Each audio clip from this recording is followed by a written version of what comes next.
Something that I don't think is talked about enough for people that have trauma is how it can be almost impossible to experience joy, pleasure, or experience beauty.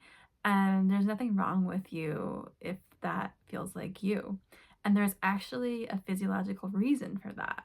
And that's because trauma and beauty are actually physiologically cross-wired in our brains. So what that means is if you're in survival mode, you think about an animal in the wild that's being hunted by a cheetah.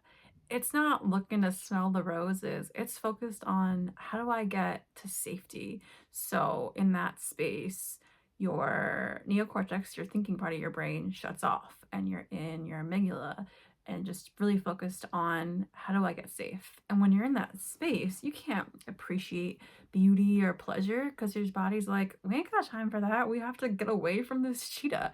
And so when you're in a prolonged survival state of fight, flight, freeze, dissociate, what happens is that when you try to experience any of those things, your body kind of contracts and it's like, this is not the time for this.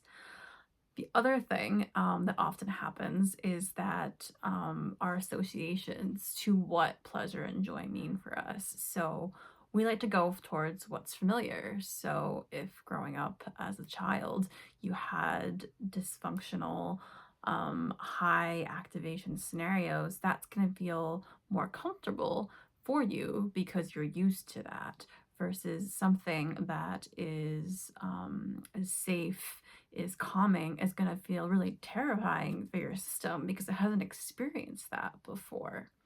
The other type of association that often comes up is things can be overcoupled together in that kind of scenario. So, for example, I had a recent client that found that when they would experience pleasure in the form of like an orgasm, they would stop themselves because for them, being a survivor of assault, pleasure meant pain. Pleasure meant someone is taking over my body. I no longer have control.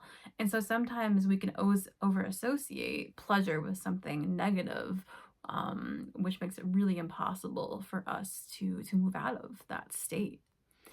So how do you come out of this? Instead of focusing on pleasure or beauty, can you find something that's neutral, that feels less painful to do instead? Or another idea is, can you titrate between feeling something good and feeling something bad? So what that means is finding a spot in your body that feels neutral, not painful, and then going to something that feels a little bit more uncomfortable, and then switching your attention back.